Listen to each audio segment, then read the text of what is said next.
Bonjour à tous et bienvenue sur Stocklens, l'application créée par des investisseurs pour que vous ayez un max d'infos. Aujourd'hui, on va analyser des actions à dividendes très connues, on va passer par du Total, par du Air Liquide, on va aussi passer par du Pepsi et regarder en quoi leur dividende est performant ou non grâce à l'outil Stocklens. Tu as le lien dans la description pour tester avec tes 14 jours d'essai gratuit. Laisse-moi la vidéo pour te convaincre tout simplement. Tu verras que l'outil est hyper puissant, hyper complet, c'est normal, c'est fait par des investisseurs. Et grâce à vos retours, on peut l'optimiser également, donc n'hésitez pas à nous faire part de vos retours. Bref, on part directement sur l'écran avec les entreprises les plus connues à dividendes pour voir lesquelles sont réellement les plus performantes avec des facteurs très importants.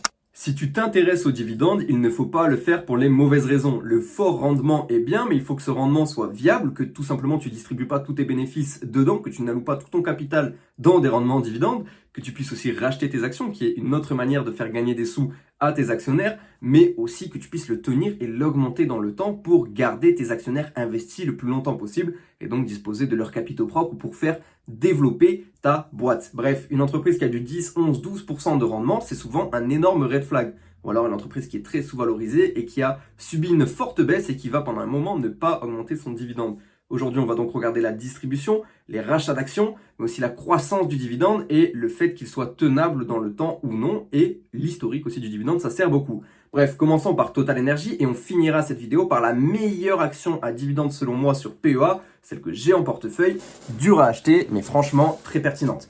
Commençons sur Total Energy et comme tu vois, on a des jolis graphiques. Donc le rendement affiché ici, rendement actuel, les dividendes par action par trimestre, la croissance du dividende depuis qu'il est donné, donc depuis 26 ans pour le coup pour Total Energy, et la streak des versements encore un petit peu buggée, donc la streak sur lesquels tu as des versements consécutifs pour Total Energy.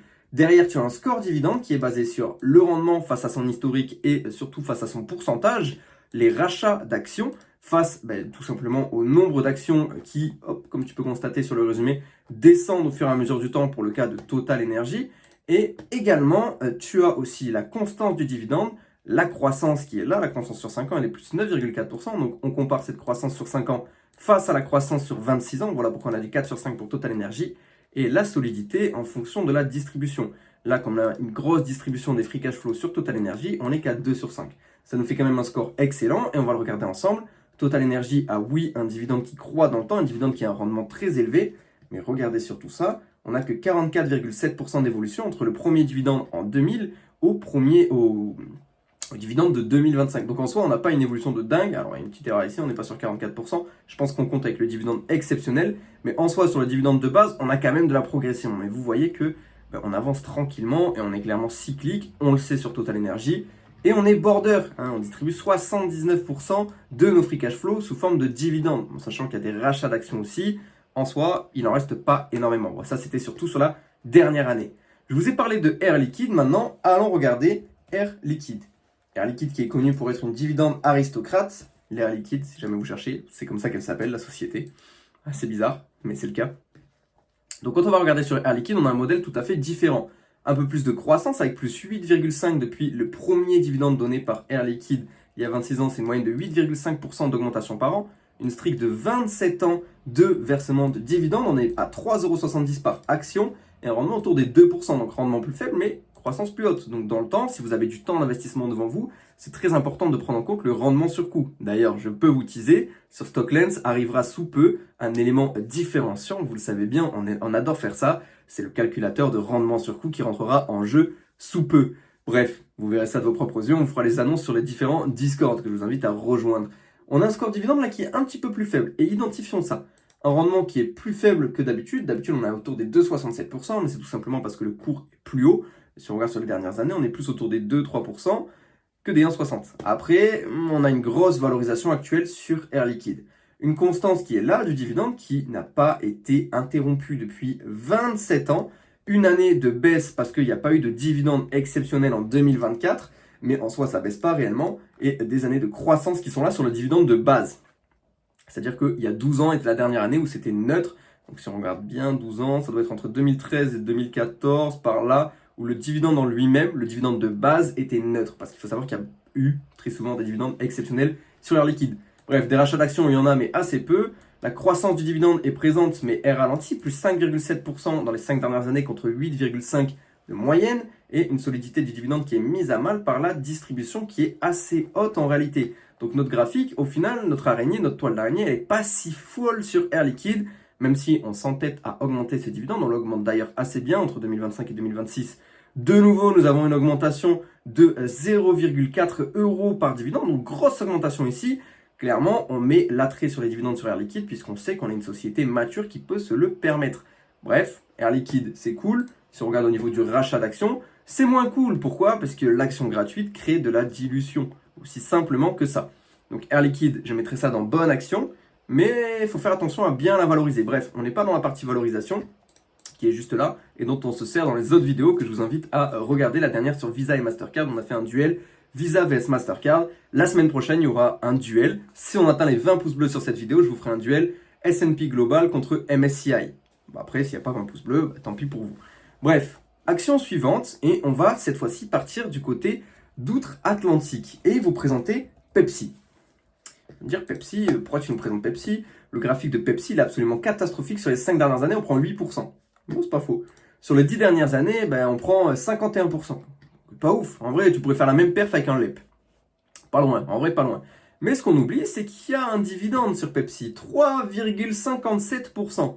Ça fait 1,42 $ par trimestre par action, avec une croissance sur 54 ans de 11% de ces dividendes en moyenne. Si tu regardes d'ailleurs les finances sur les 30 dernières années, on se met en yearly, on met en all, et tu peux voir que depuis 1996, on a quand même une belle croissance sur Pepsi, même si elle prend son temps et on a un CAGR de 5% sur 30 ans. Sur les bénéfices, ça va un peu plus vite, mais pareil, on a une croissance qui est un petit peu cyclique et qui clairement n'est pas à son prime sur Pepsi. Au niveau des free cash flow, ça fait un moment qu'on est à 7 milliards et qu'on stagne à 7 milliards. Pourquoi? Parce qu'on distribue beaucoup. Regardez-le. La distribution des free cash flow est de 87%. C'est insoutenable. Mais comme c'est Pepsi, comme il y a des énormes contrats, comme on est une marque hyper bien positionnée, on peut se le permettre. Et ce qui fait que la solidité est mise à mal. On n'est qu'à 2 sur 5, et clairement, on ne peut pas augmenter notre dividende autant qu'on le voudrait, même si, en 53 ans, c'est plus de 30 000% d'évolution du dividende. On était à 0,02 centimes l'année de naissance de ma mère, pour vous dire, 1973.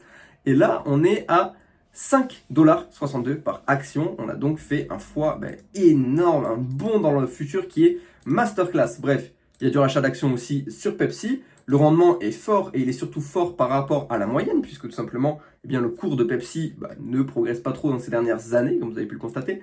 La constance est là, tu m'étonnes, avec 54 années de versement de dividendes et des rachats d'actions qui sont là aussi. Je vais vous montrer juste ici. Les actions Pepsi, depuis 2000, ont baissé d'une bonne 0,5% par an. Clairement, on est sur une entreprise très mature qui augmente son dividende chaque année. Moins vite, on n'est plus qu'à 5,8% de croissance sur le dividende. Mais quand tu as un rendement comme ça, c'est toujours sympa à prendre. Donc bien acheter, Pepsi, ça peut être très pertinent aussi. Bref, je te présente les plus pertinents dans cette vidéo, tu l'as compris. En tout cas, les plus connus pour te montrer si elles le sont ou non. En réalité, pour l'instant, on n'a eu que du pertinent, même si Air Liquide est un peu surcoté assez souvent. Pour rester dans le style de Pepsi, nous avons Procter & Gamble. Procter & Gamble, que vous connaissez tous. Tous vos gels douche Tahiti, c'est Procter & Gamble. Beaucoup de choses que vous avez à la maison, c'est Procter & Gamble ou Colgate Palmolive. Mais P&G, Procter & Gamble, est meilleur que Palmolive techniquement. Pareil que Pepsi, c'est la même courbe. Sur 5 ans, on fait rien, littéralement. On se touche, on joue avec nos crottes de nez. Et sur 10 ans, on a 76%, donc un petit peu mieux. En réalité, on a moins de croissance du côté de Procter & Gamble. Si on se met en année et qu'on regarde depuis tous les temps, on est sur une boîte qui fait du chiffre depuis très longtemps, qui est assez cyclique, mais bon, qui fait quand même du 80 milliards annuels. Au niveau des bénéfices, on optimise un petit peu ça. Le tout avec en vert, comme vous pouvez le constater, la marge nette qui, sur des années un petit peu plus basses, mais qui en général est assez haute, autour de 18%. Ce qui permet en orange de faire monter notre cash autour des 14 milliards. Donc on a vraiment une belle trésorerie libre disponible. Ce qui permet de faire augmenter notre dividende, d'avoir un rendement à 2,8%, qui reste quand même assez élevé, surtout pour les États-Unis. 1,06 $ par action par trimestre, avec une croissance de 8,6% sur 56 ans et de 4,2 sur les 5 dernières années. Donc un petit peu moins bien au niveau de la croissance, comme sur Pepsi, on est un petit peu mis à mal par l'économie inflationniste. Bref, on a quand même un dividende qui augmente depuis 42 ans. La dernière année de baisse est en 1983. La dernière fois qu'on a baissé le dividende sur Pepsi, et on l'a baissé, on l'a maintenu, on l'a juste baissé.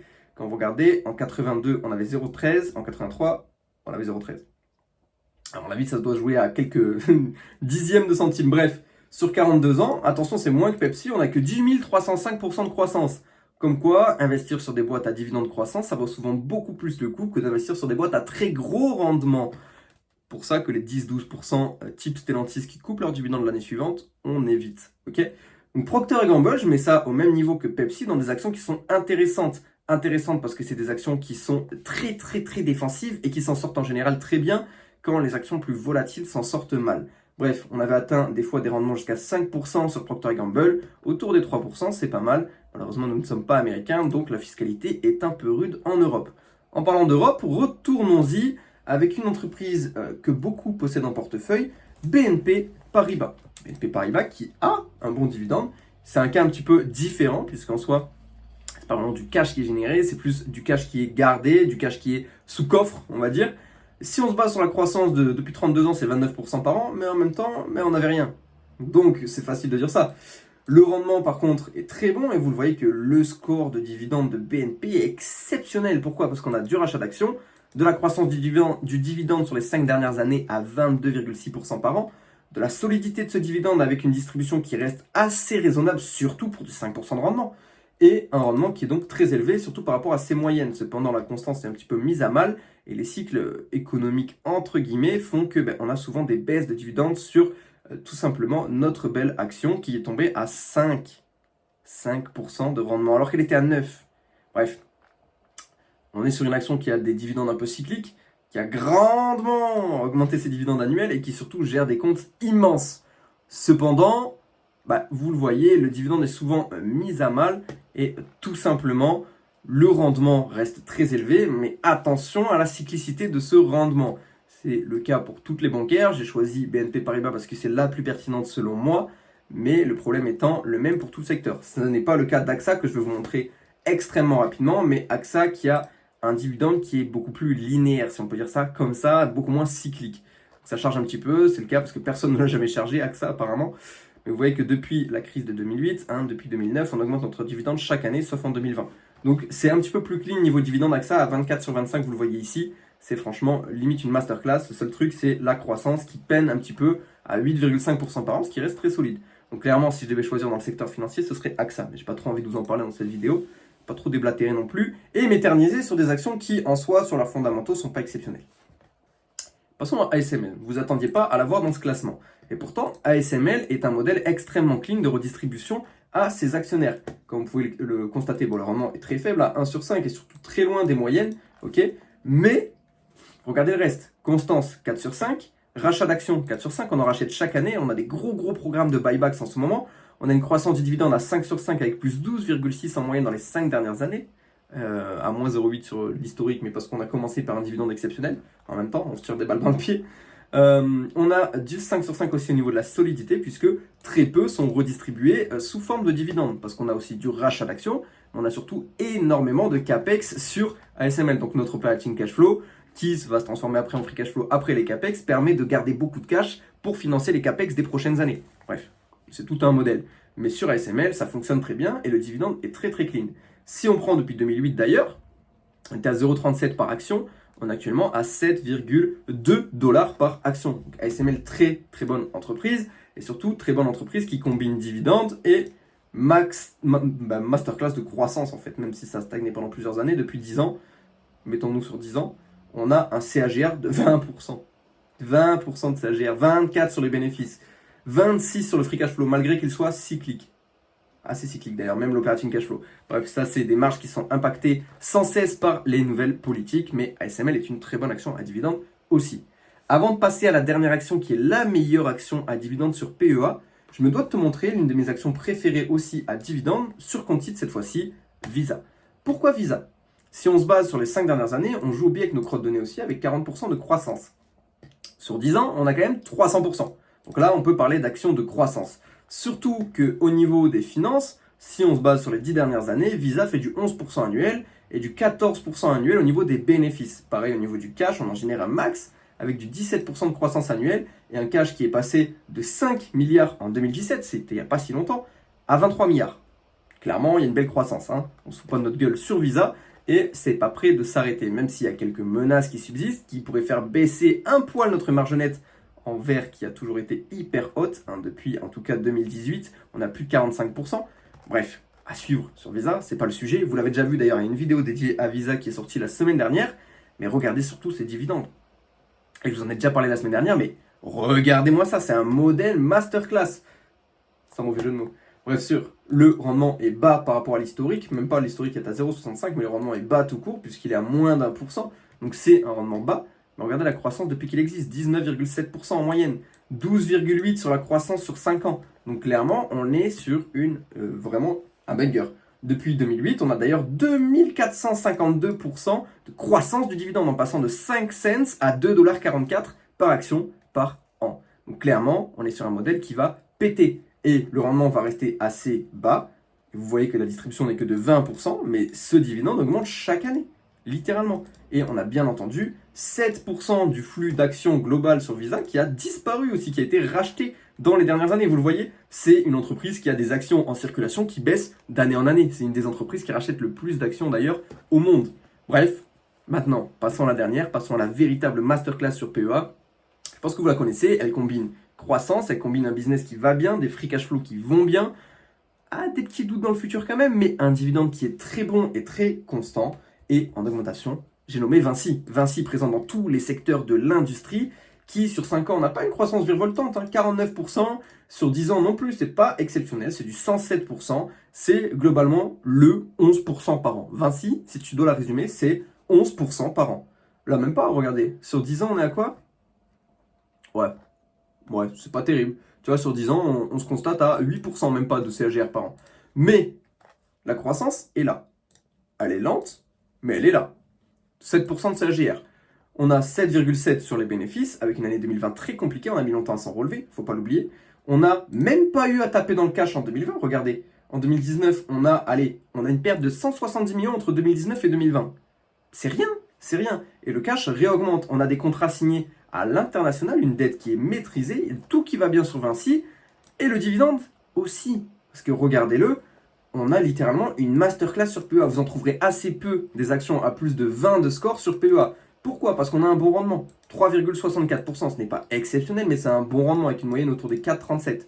On est déjà monté autour des 5% pendant longtemps sur Vinci. Une croissance sur 26 ans de 9,3% et sur les 5 dernières années de 12%, même si on ralentit un poil cette croissance en 2026, avec un dividende qui reste croissant, mais un poil moins vite. Des rachats d'actions constants sur Vinci, même s'ils ne sont pas énormes. Vous pouvez constater que, on a des rachats d'actions, et encore qu'on n'en a pas tant que ça, mais on a certains programmes qui sont enclenchés à partir de maintenant. Donc, ça permet aussi de mécaniquement faire monter le prix. On a une solidité du dividende qui est énorme, puisqu'on n'a que 32% de nos free cash flow qui sont distribués dedans, et je vous rappelle qu'on a un gros rendement. Donc ça, c'est clean, et vous la voyez, l'araignée, elle n'a jamais été aussi remplie de cette vidéo. Puisque tout simplement Vinci, depuis 2000, c'est 905% d'augmentation des dividendes. Alors c'est beaucoup moins que Visa, mais c'est pas le même rendement. Et en 2000, je le dis, pour le premier dividende de Vinci, on était à 7%. Ah oui, c'est pas la même chose. Actuellement, on a une belle croissance sur les dernières années, mais vous voyez que ça a toujours été le cas. Et ce dividende, même s'il a stagné dans les années 2010, début des années 2010, il va mieux depuis l'internationalisation de Vinci, qui reste une action toujours assez dépendante à la France, mais ça va mieux. Et surtout, au niveau de sa valorisation, personnellement, j'en ai en portefeuille. C'est mon vrai juste prix que j'ai calculé moi à 115. Mais clairement, Vinci n'est pas survalorisé actuellement. On est sur les multiples historiques, on a 15 de price earning ratio, alors qu'on est de plus en plus présent mondialement. Alors oui, il y a une menace sur les concessions, les contrats d'autoroute notamment, qui terminent à 2030, 2032 et 2035, en sachant que le plus gros contrat termine à 2035. Ça, j'en ai parlé sur ma chaîne principale, j'accède. Mais sachez que Vinci reste une entreprise très pertinente, et notamment pour son dividende. Donc voilà, je vous invite à aller utiliser le score dividende pour vos actions à dividende, surtout si vous avez une stratégie à dividende qui est très pertinente. On avance sur PEA avec une fiscalité réduite pour les actions à dividende.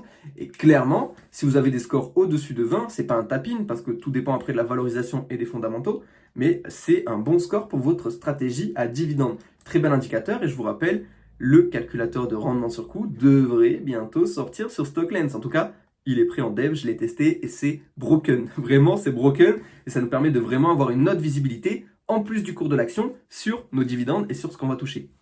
Bref, c'était Jackset, j'espère que cette vidéo t'aura plu. N'oublie pas d'utiliser tes 14 jours gratuits sur l'application StockLens, uniquement disponible sur PC pour l'instant. On y bosse aussi, ne vous inquiétez pas. N'hésitez pas à nous donner vos retours également sur l'application, qu'on puisse l'améliorer et qu'on puisse prendre en compte vos retours pertinents, ceux qui reviennent souvent, etc. Et n'oubliez surtout pas de vous abonner à cette chaîne. Toutes les semaines, vous aurez une vidéo sur la bourse, sur des actions et surtout sur du stock picking, les gars, parce que vous connaissez votre gars, il n'y a pas d'ETF ici, on parle que de stock picking, on parle que de concret et de finance d'entreprise. Bref, c'était Jackset pour StockLens. N'oubliez pas d'utiliser vos 14 jours. On se dit à dimanche prochain. Ciao, ciao.